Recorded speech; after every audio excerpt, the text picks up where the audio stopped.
of your body that you want to camouflage is the back of your neck and head, and also your ears.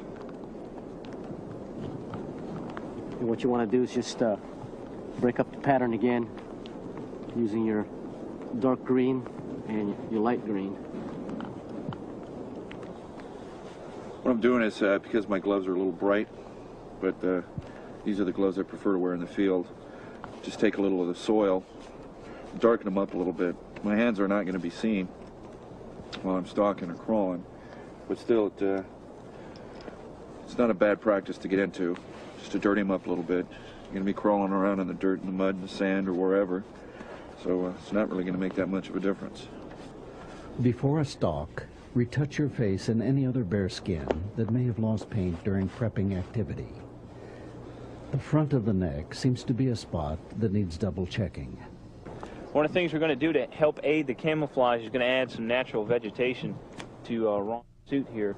So we'll do, take a look around the area we're going to be operating in and try and get some of the vegetation at near or below level, because he's not going to be up and walking around, he's going to be crawling. So we're going to take like some of the scotch brush and sawgrass that's around here and apply this to the back, because that's the nice thing about this netting, is that you can stick it right in there and almost weave it in. So we'll do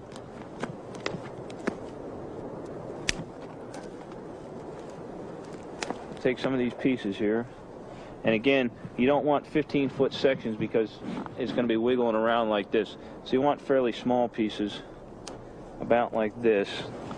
We're just going to weave it in and out of the material to help break up the outline and make the camouflage even more effective.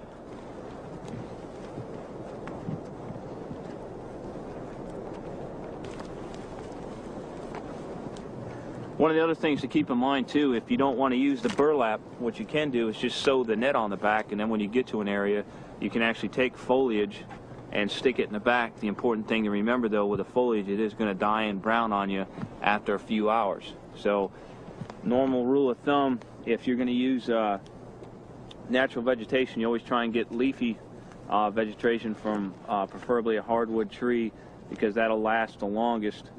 And then after that, depending on what area of the country, your firs or your needles would be next. Grasses, they'll start to brown within 4 to 5 hours.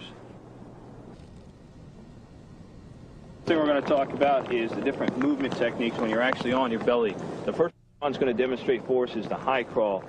This is when you have to move somewhere rapidly, but you still have a decent chance of getting detected by the enemy.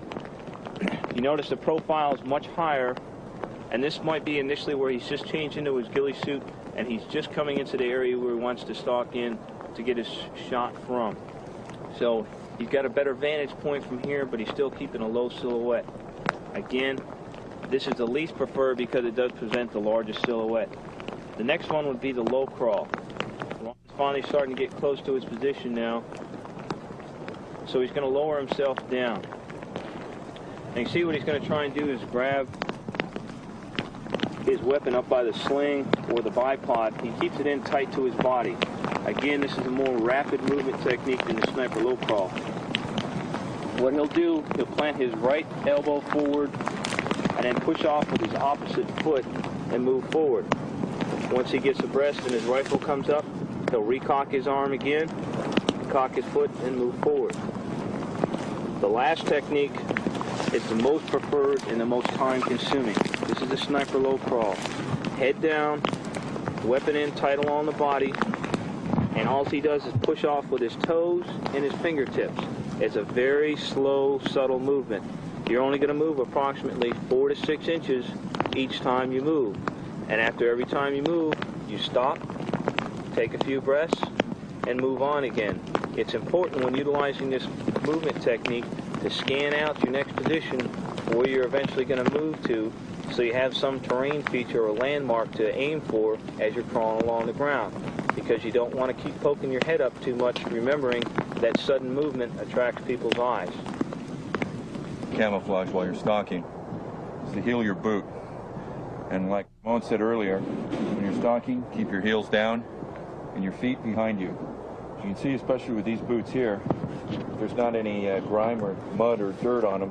They shine a little bit with the sunlight. and it definitely goes back. Although the ghillie suit itself kind of blocks out the view of the boots from the air, this is what we'll be seeing. So a technique, most common, is just to take moss or dirt and mud, smear up the boots. Or what else is used are gaiters. People actually make ghillie suits out of gaiters, and they wear the gaiters. They put the gaiters on afterwards. And what's important to remember is if you're going to use gaiters, is that the moulage on your gaiters is extremely short, because it's going to be dragged a long ways, and you don't want to leave a trail of your ghillie material behind you. So keep in mind that if you don't have any gaiters on, and the best thing you have is to muddy up your boots, make them dirty, is always keep your heels down and your feet behind you. And if you know that an aircraft is coming, stop, try and rotate your boots into the brush or underneath some kind of brush. As you can see, from the air, a guy would be very hard to spot from 200 or 300 feet from a scout helicopter or an airplane. A good technique is to take beeswax and coat your zipper up and down because of the different rain, and sometimes it may even get frozen solid, and crawling through the dirt and muck will get it jammed up, and that beeswax will help it stay free so you can unzip and get it back out of your ghillie suit when you need to. One of the things we've done here is we've taken some of the moss, this real thick moss bedding in here, and obviously we just took out a piece of the moss, section of the moss like a hunk of sod, and we applied it to the back of the ghillie suit. And this really limits your working area, but for this, if a guy was just going to stay in this terrain, this would work well. The trick is to find a way to apply it, because if he stands up, it's going to fall down. Even if he's crawling around, it's going to roll back and forth.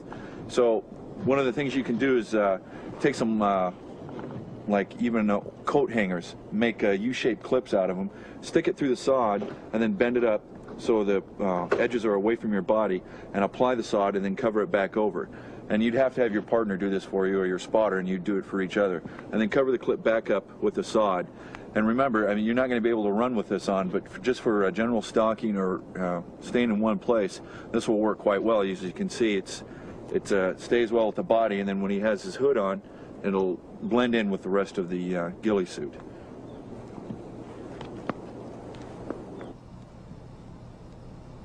What we're going to do is construct what's called a Yeti. This is a natural ghillie suit, if you will, and very easy to make and pretty effective camouflage for that matter too. And it's easy to put on and take off. The only thing, again, with the natural camouflage is the fact that it's going to die after a few hours. But for a short-term static position, or if you have to breach some type of wire obstacle, it's a pretty effective technique. So what we've done, we've cut several bows down. Ramon, if you give me that roll of 550 cord, what we're going to do is we're going to trim this bow down a little bit.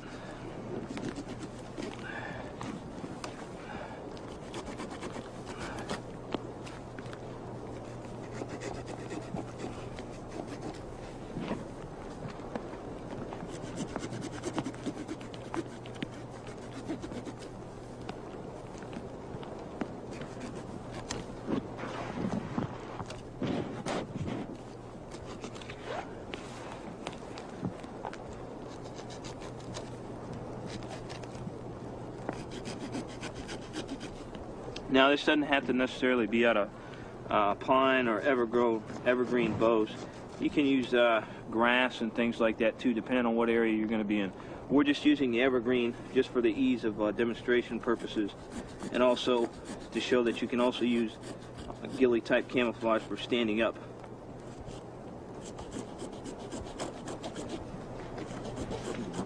Thanks. Okay, what we've done, we've cut down a rather large bow, approximately 5 feet in length. And what we're going to do is going to take it, we're going to bend it like a snowshoe, okay? Then we're going to secure ourselves about a 2 to 3 foot length of cordage. It can be 550 cord, it can be jute, whatever material you have at hand. Once we've got that piece, what we're going to do is lash this together almost like we get a snowshoe shaped piece of material.